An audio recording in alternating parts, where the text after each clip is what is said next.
You're listening to the Loyalty Minute, the show that helps you build better customer loyalty and more valuable user engagement, with your host, Rob Gallo.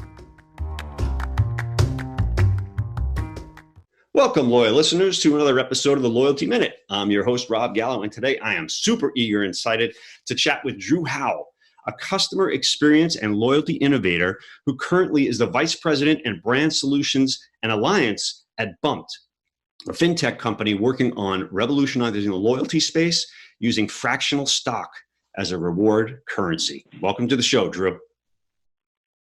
Thanks, Rob. Thanks so much for having me today. I am, for those listeners out there that don't know who you are, I usually go into a bigger rant, but I like to have you do it about who you are, what you're doing, and how you got to where you are now at Bumped. Yeah, of course. Happy to do that. So as you said, I currently run our brand solutions and our alliances and partnerships organization at Bumped. So as you said, Bumped is a loyalty technology solution that also has an underlying brokerage. So kind of have both parts of the business. So what we want to enable is for brands or financial institutions to reward their consumers in fractional shares of stock. So thinking about revolutionizing that loyalty space by introducing a new type of currency, being fractional shares of stock and stock ownership in the market, into a market that we feel in some ways, when you talk about it from a currency perspective, there's been miles, there's been stars, there's been hotel points, whatever that is, and those have remained rather static for a while. So we're really excited about introducing this new concept and introducing this into what we think is, and what I think is personally a very exciting space. So I've been at Bumped about a year. We've been in market about 2 years, so we're a relatively new company. And I come to Bumped from the customer experience space. So I was previously at a customer experience management technology company called Medallia, one of the leaders in the space. I was there for 3-4 years, did a number of different things there. And then prior to that, I was actually in consulting. So I worked at Deloitte Consulting, another consulting firm before that, in kind of the customer experience, the loyalty space, the reward space, the customer strategy space. So when I first heard about Bumped, when I heard about the concept of bringing fractional shares of stock to the space, it was the type of thing I felt, gosh, I gotta ride this journey. I gotta see where this one goes. So I was so taken away just by the idea of it. And I think the results that we're seeing have been equally as exciting and compelling. Yeah. So, my first experience was just recently. My nephew asked me, like, what stock should I buy? So I looked at fractional shares because I wanted him to buy big name companies, like Google or Alphabet and Amazon, Netflix, things that are big. But he's like, I have $100. What do I do with it? So I said, we found the thing called Stockpile. And it's fractional shares, exactly like that. But this concept that you guys have, I'm absolutely floored. Obviously, I'm a loyalty fanatic, and creating that sort of brand loyalty with making purchases with a brand and then getting fractional ownership in that company is it's almost like Warren Buffett-esque. He loves the brands that he buys, right? And then he buys the whole brand or a good portion of it. Yeah, absolutely. And I think what you're talking about are some of the things that really got me excited. That for too long, I think there's been this concept of ownership in shares, and a share could be thousands of dollars. And your average person might not feel like they have thousands of dollars, or they'd be super risky if they invest, especially in the climate we're in today, that a lot of folks just feel like they've maybe not had that ability. If you actually look at the statistics, it's pretty staggering. It's only about 14% of Americans actually own an individual share of stock. It's only about 50% are actually engaged in the stock market when you begin to look at that from, including 401ks and pensions. So it's really a very small percentage of Americans. So one of the things we feel is that you can really take this idea and shift it more towards value, and you can shift it towards value in ownership and really think about it from a loyalty perspective, because you're co-investing with both the consumers, and then as the brand of the financial institution, you're investing in your consumers by providing this different type of reward currency that ultimately is valuable. I mean, it's truly a security in that organization, and that can be any sort. We can do any sort of security, so an individual brand stock or a mixed mutual fund or an exchange traded fund or whatever that would be. So there's really lots of different options, and I think ultimately it can go all the way down to a cent. So when you purchase with a brand, or when you take some sort of desired action, say downloading a mobile app or referring a friend or whatever that is, inviting 5 friends on social media, all those things that we think about as traditional loyalty marketers, what are those levers we want to pull? all those can be rewarded in fractional shares of stock all the way down to a penny. And so you begin to think about this really exciting new currency that's motivational, that gives you a tool in your toolbox that maybe you didn't have before because you just had miles or nights, or you had all these things accruing. But then how do you get small reward redemption opportunities? How do you get conversion opportunities? How do you get engagement at all these different levels? And we feel that stock gives you that, plus in something that's super revolutionary for the space. Yeah. So you think about points, or let's say airline miles. I fly Southwest, I fly American, I get points, but they don't increase in value at any point. In fact, most of the times they're probably going to decrease in value. So does your points that convert into stock, do they also have the upside in that same stock if the stock increases in value? Yes. Yeah, so there are a number of different options, and obviously, stock can go up, stock can go down, but it's one of the things that we feel is that the way that it works is that you're kind of constantly being rewarded, so that no matter what happens in kind of the market fluctuations, that you yourself are continuously either making purchases, or you're making conversions, or you're doing those required actions. So it's kind of this progressive loyalty program. So every time you do this, you're then rewarded in a couple cents here, 10 cents here, $1 or $2 here.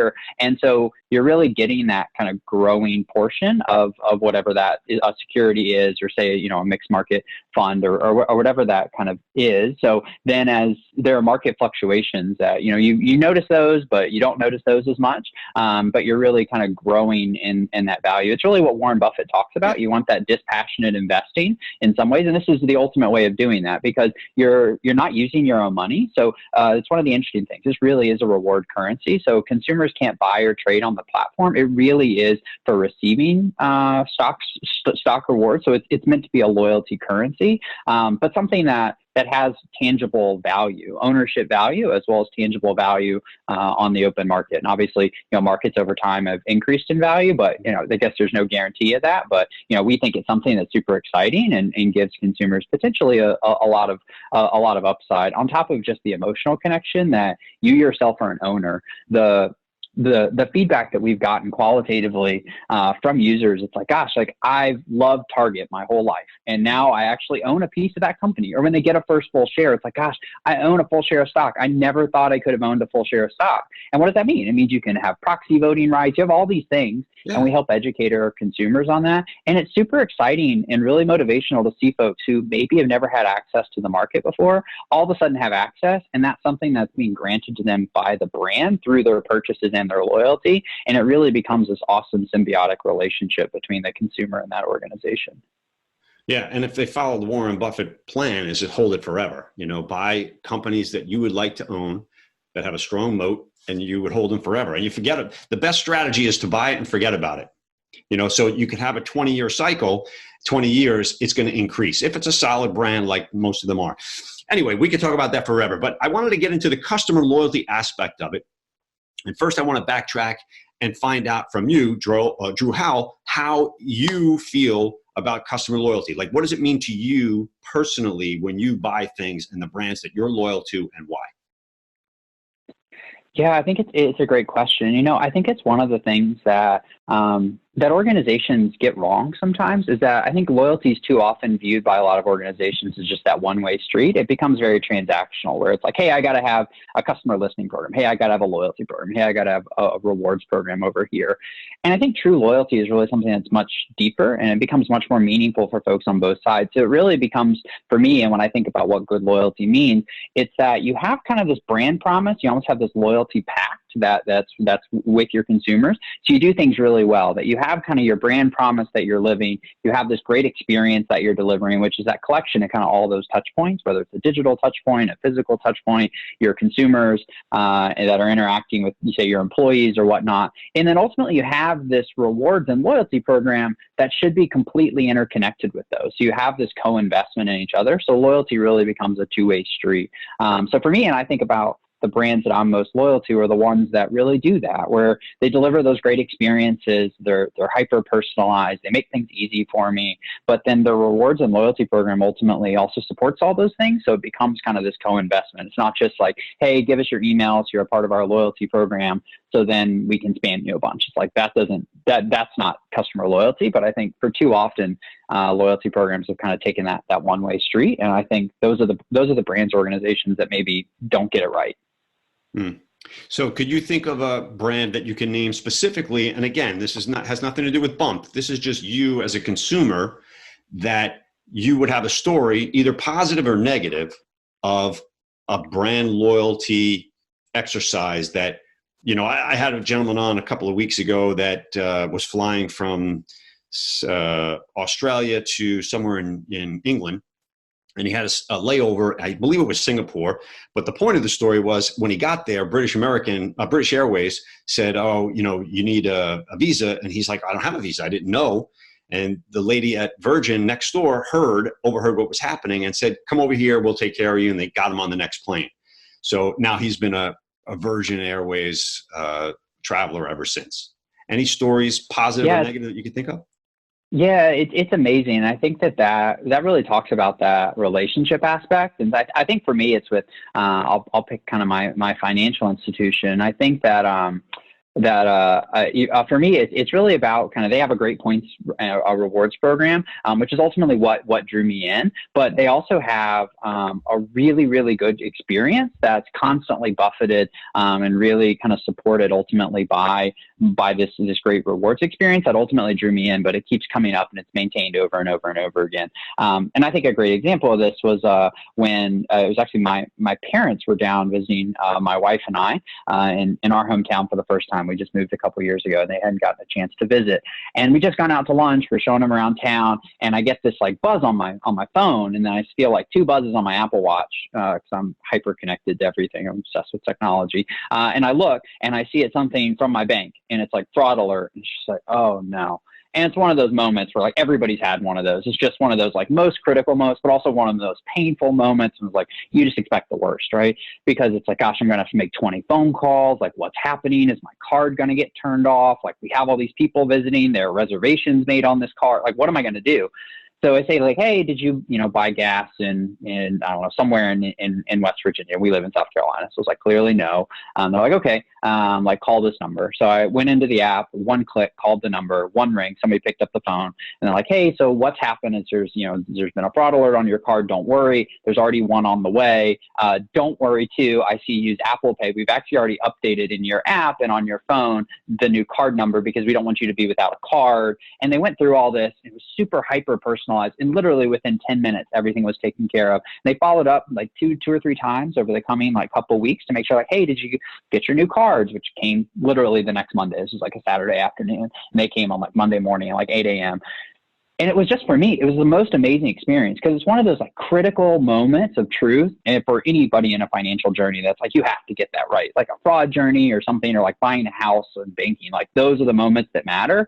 And they just nailed it. And they delivered this unbelievable customer experience. It was like, gosh, like that is why I'm so loyal to this brand. Because they originally drew me in with great rewards on their credit card. I love the rewards on the credit card. We travel on them all the time. But at the same time, they keep delivering this incredible experience at both a human level, from a technology level, and then the rewards are still there. And they just get it all right. And it's one of those things like I have probably referred 4 or 5 different people to this card in this bank. We've had 3 different credit cards from the same bank over 10 years. Like they've got me hooked for life because they do those things right.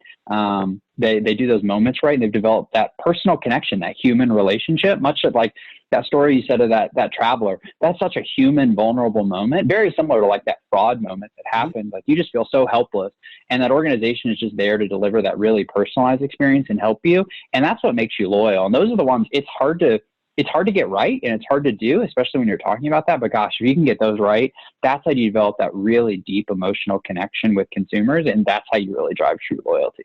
Yeah, I agree. I mean, loyalty to me is exactly that. It's being part of something bigger than just the points or the value. It's almost like, I don't want to say a tribe, but it is.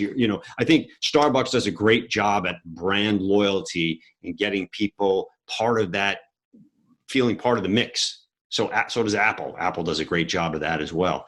But what about pain points that you think you might be able to share when maintaining customer loyalty? I know we talk about customer service obviously being paramount, customer experience, but what sort of pain points in your professional experience in the past or now do you have when it comes to creating and maintaining loyalty? Yeah, and I think it's one of those elements very similar to the bank that I use that got it really right. Loyalty is such an ongoing relationship, so it's not just about that kind of one time or you're acquiring this, or it's not just about getting those individual moments, right? It's really just like summation of everything that's going on. And so many brands do so much of this right. We'll say like 95% of the time, but then something breaks down, and it's like, how do you recover from those broken down moments? Or like, how do you think about those moments that maybe it's like the overall like breakdown in the entire loyalty relationship? I'll use another personal example for this. I travel all the time for work and love to personally. And I'm super loyal to kind of one hotel brand. So, and I travel a lot. So I had like 80 or 90 nights stored up. And I was like, great. You know, my wife's, my company's headquartered out in Portland, Oregon. My wife's never been out to Portland before. So I was like, hey, let's come out for the holiday party. Like, let's do a weekend out there. I was like, perfect. Like December in Portland, like I've got 80 or 90 nights. Like we can probably get like a pretty nice hotel, maybe not even, you know, not top notch one, pretty nice hotel. Let's just book these on points. And I actually, for whatever reason, like had never tried to book this on points. So I had so many points built up. And this is an organization, I stay with them all the time. They have a great tech experience, awesome hospitality and staff. And I'd accrued all these rewards. So I figured, hey, we'll be able to stay for, you know, 2 nights in the middle of December in Portland, Oregon. Not exactly peak season. You're not talking about like Times Square on New Year's or whatever, right? Next thing you know, I literally couldn't book a single hotel all weekend when hotel prices were really cheap using all these points. And I called and they're like, yeah, so, you know, your rewards don't get you this or whatnot. And I was like, whoa, like there's a whole breakdown, this entire loyalty experience that I've had these amazing personal experiences, great staff. I love booking through them. I'm like a, you know, quintuple platinum type reward person. I stay there like sometimes every night for weeks on end. And next thing you know, I can't book a weekend. And I was like, gosh, like this entire experience to me now just feels like it's broken down because you've just told me these great experiences you have, these are awesome. And you've accrued all these points, but they're virtually meaningless. So it was like, So, and I know this isn't a unique experience in the travel industry, but it's like, gosh, like this is one of those moments where you can get everything right. But if your rewards and loyalty program ultimately aren't supporting all those things, there's a breakdown. There's like a compact where like there's been this symbiotic relationship where like, hey, I'm staying with you all the time, but like I want to get something out of that. And that gets something for me is like 2-3 nights and, you know, a weekend away. And I realize I don't have enough points to do that. It's like, oh man. So as we've looked to this year coming forward, I've stopped being as loyal to that brand. Like if it makes sense, I'll stay with them. So I like staying with them. Like I like the hotels, but like I don't really have loyalty anymore. I'll just kind of stay at like what's the most convenient or maybe the one that looks like nicest or is cheapest at the time. So like that one experience after staying exclusively for about 3 years in that hotel nights, I was like, gosh, like why do I stay there all the time? Because the points don't mean anything to me. So I should just stay wherever is most logical for my trip versus going out of my way to stay with this one brand. So things break down if you don't have that right mix of, say, redemption opportunities. So there's been these expectations set with your consumers. And then when the kind of rewards experience comes like, hey, I want to cash in on my part of that breaks down. All of a sudden, like everything else just kind of falls away. So I still have a great experience there, but I'm like, do I feel the overwhelming need to go out of my way to stay at one of their properties? Like, not really anymore.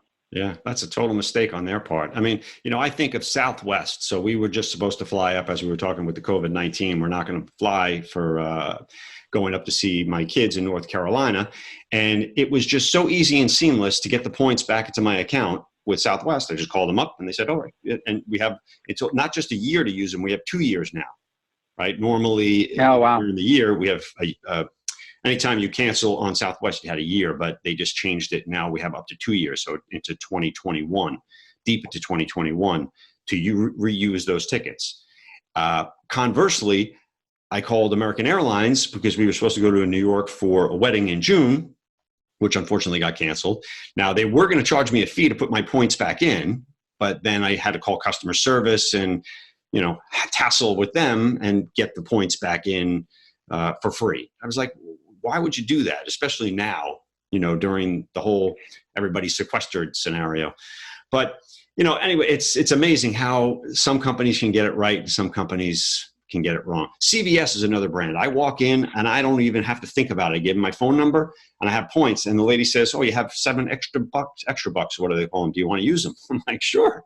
Right. So seamless, Yep. frictionless, don't have to think about it, creates an awesome customer experience. I know we've been on for a bit here. In an ideal world, let me ask you this, Drew. What does a customer loyalty or engagement strategy look like? And now we're talking about Bumped here. And I know we can't really get into specifics about specific companies, but when you think about brand loyalty from the business's standpoint and the fractional ownership, how does that relate in terms of them saying, this is a great strategy? I mean, is everybody that you're talking to coming on board, or are you getting some resistance? How's that working? Yeah, it's a great question. I think one of the things I want to do is really think about talk about what great loyalty could look like, or kind of what kind of great loyalty looks like in the future. Organizations do this really well. They deliver that personalized experience. They provide choice, and there's some of that bi-directional value. So we feel like there's co-investment. So we see the organizations that are really thinking about adding fractional shares to, say, their rewards portfolio, or ultimately doing that where they're giving consumers choice, where they recognize like, hey, this is something new, but it's really exciting for consumers. So we're going to think about how that fits into our overall kind of rewards and loyalty experience. So for some folks, it might be, hey, there's a gap in what they're doing. Let's take that hotel company that I use. What they're really lacking is they're lacking those like small dollar redemption opportunities. They're lacking those moments in between, like, hey, maybe I don't have enough points to book like a 2-3 night stay, which seems a little crazy to me because I have a lot, but we'll say that I don't.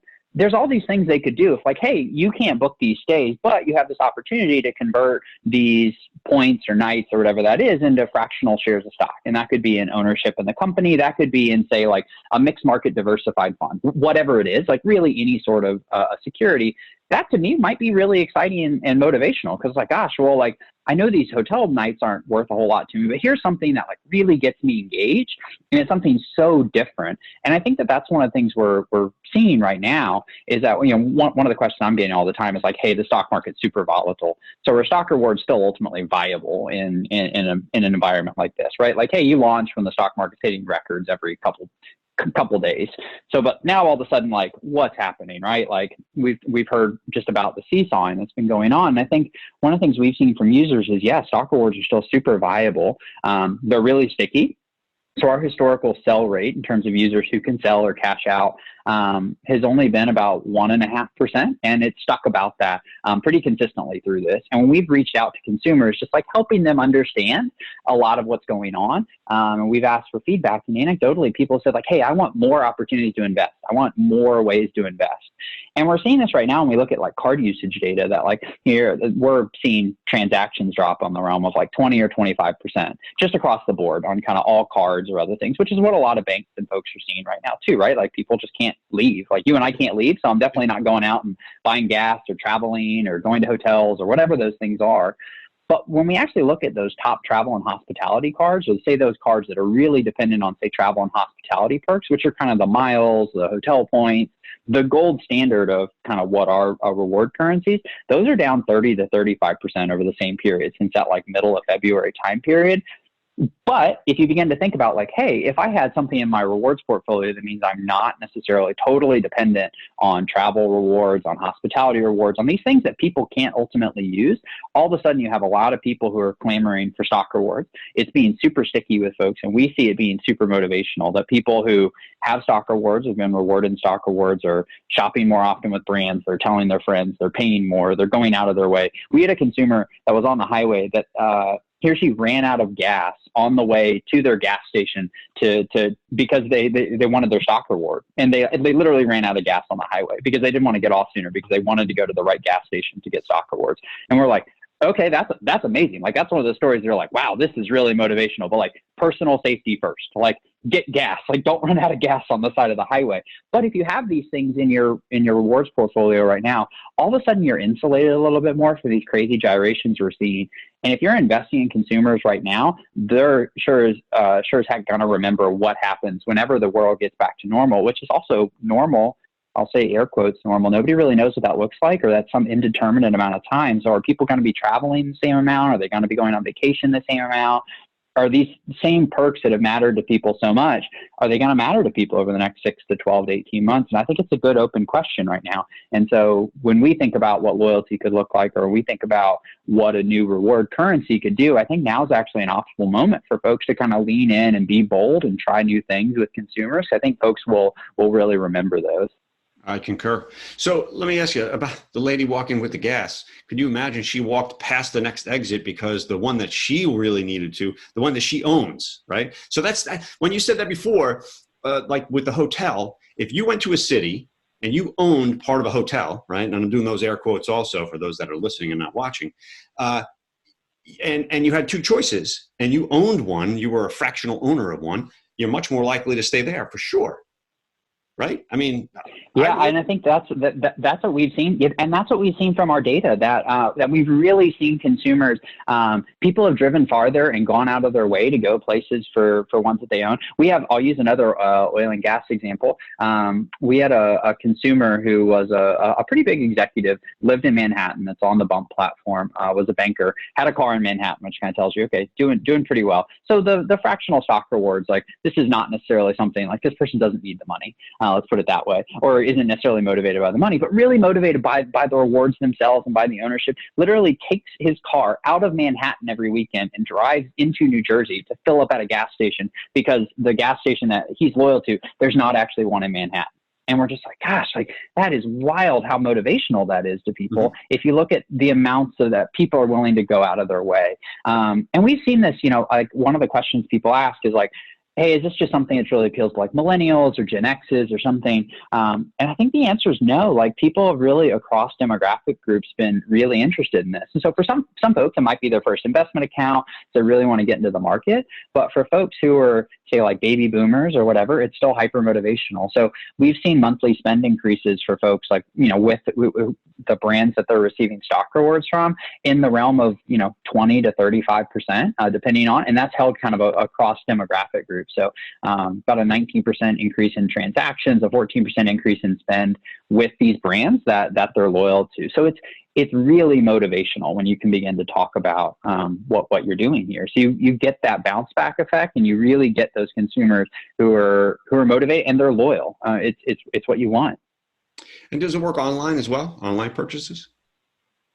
Yeah, it does. And so we've been able to work with organizations kind of across the board. So whether it's online purchases, whether it's in-store purchases, whether it's on a card product. So there's lots of different scenarios. So for us in our technology, we can really reward on anything. So that can be a purchase, say a % transaction reward's kind of one of the easiest ones, but there really can be any sort of activity that a consumer can make. So you think about within a traditional loyalty setting, like come, 5 times and make 5 qualifying purchases over this time period, and you can receive a reward. You think about challenges, maybe like, hey, I'll refer 5 friends and get an extra amount of stock or something. It's really just thinking about a different type of currency that you can begin to reward. And when we work with financial institutions, I think that's where it gets really exciting.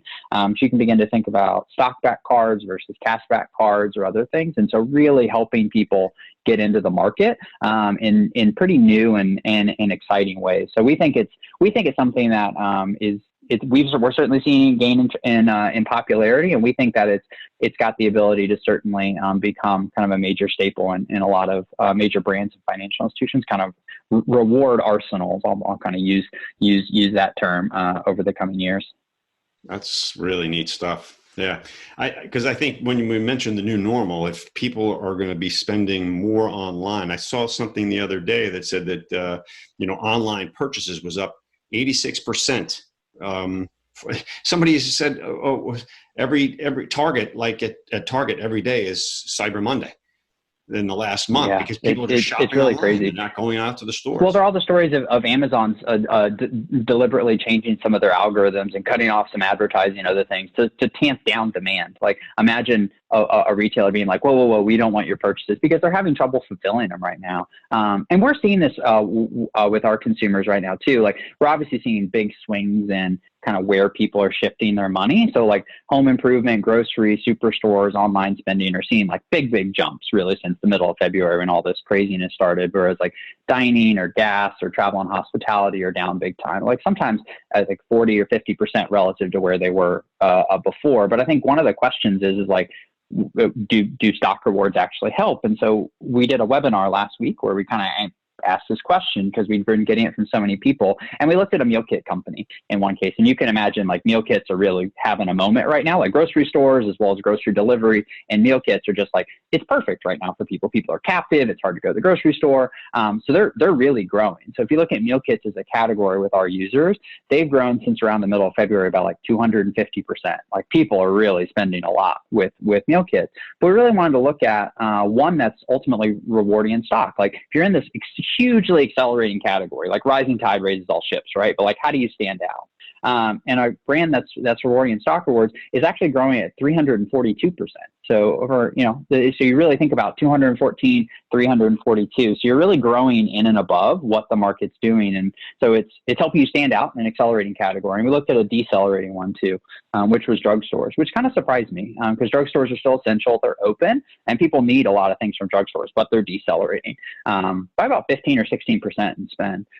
So there's a decent chunk there. But so looking at like, okay, so you're in a shrinking category, it's decelerating. Like, do stock rewards help insulate you? Does that loyalty help insulate you relative to the rest of the category? And again, we looked at a brand that's rewarding in stock and saw that it's only shrinking about 8%, whereas the category is shrinking about 14 to 16%. So stock rewards are ultimately doing what you want a really good loyalty program to do. Like, they're helping you accelerate in the really good times, kind of stand out from the pack, and they're helping insulate you when things get a little crazy and a little volatile. So we really see that this idea of ownership and loyalty and this co-investment that you're making in each other as a brand and a consumer, it creates this emotional connection that is really something that I think is helping organizations in, say, these uncertain times that we're living in, weather those in kind of unique ways. Mm. Well, Drew, that sort of answers my follow-up question, which was the actionable advice that you could share with listeners that they can implement today. Because I'm hearing you loud and clear, and I love the concept. And I said at the top of the show before we even hit the record button, I didn't want to turn it into an infomercial, and I still don't. But I hope some of our listeners got some good information out of it. But I want you to share with our listeners the best way that they can get a hold of you for more information. Yeah, of course. And thanks so much. Thanks so much for having me. So if folks want to get in touch, they can reach me at drew.howell, HOWELL @bump.com, or they can also, if it's easier, it's just let's chat at bump.com, and that'll get to me and my team as well. So drew.howell at bump.com. So yeah, we'd love to chat. It's been really fun talking about this. As you can tell, I'm really passionate about it and can chat about it all day. I think rewards and loyalty and customer experience is just such a fun space. And I think especially right now, in these just crazy times for everybody, just on a personal level, but also from a business level, the organizations that really get customer experience and loyalty right now, all downturns create winners and losers. And I think there are going to be some big winners, both with consumers as well as from a business perspective, for folks that really nail some of the customer experience and loyalty questions in this time. Yeah. And is that webinar still available, or was it just a one-time only? It is. No, it is. Yeah, we actually recorded it. Yeah, we recorded it on demand. So yeah, it's available on Bump's website, just via our blog, and we did it on demand, recognizing that work is not a 9-to-5 thing right now. So we figured if folks wanted to listen, that's about 25 minutes. It'll fit within there, and we're going to do a couple more coming up because I think there's a lot of interesting information coming out right now, and I think a lot of people asking us questions. This one was really on stock rewards and their viability, given everything that's going on. But I think we're going to talk a little bit more. Hopefully interview some guests and things too around what this could mean in, say, banking, what this could mean for brands and different organizations. So hopefully come out with some good, as you said, actionable advice for people that they can begin to think about, gosh, like, what do I do with my customer experience and loyalty programs right now when the world's upended? Yeah. Well, I can tell you this, if my wife was a member, which I'm going to have to sign her up, I know she'd have good partial ownership of several companies for sure for the amount that she spends. That's one of the funny things when I've signed up. It helps you understand where you actually spend a lot of your money, because we as humans are habitual. So you end up going to the same places over and over again. All of a sudden you're like, oh, well, I own a couple shares of that. Oh, that's pretty cool. I didn't realize that. Yeah. Good stuff. Well, again, I want to thank you for joining me, and I want to thank our listeners for being loyal listeners, investing some of their valuable time with us. If you feel you received some value for the show, we would definitely appreciate a 5-star review on your favorite podcast streaming service. If you know someone else who you think might value listening to the show, please do share. That's how we grow. To reference this and other Loyalty Minute episodes, please visit theloyaltyminute.com. Enjoy. Thanks for listening. Be sure to tune in tomorrow for your next edition of the Loyalty Minute.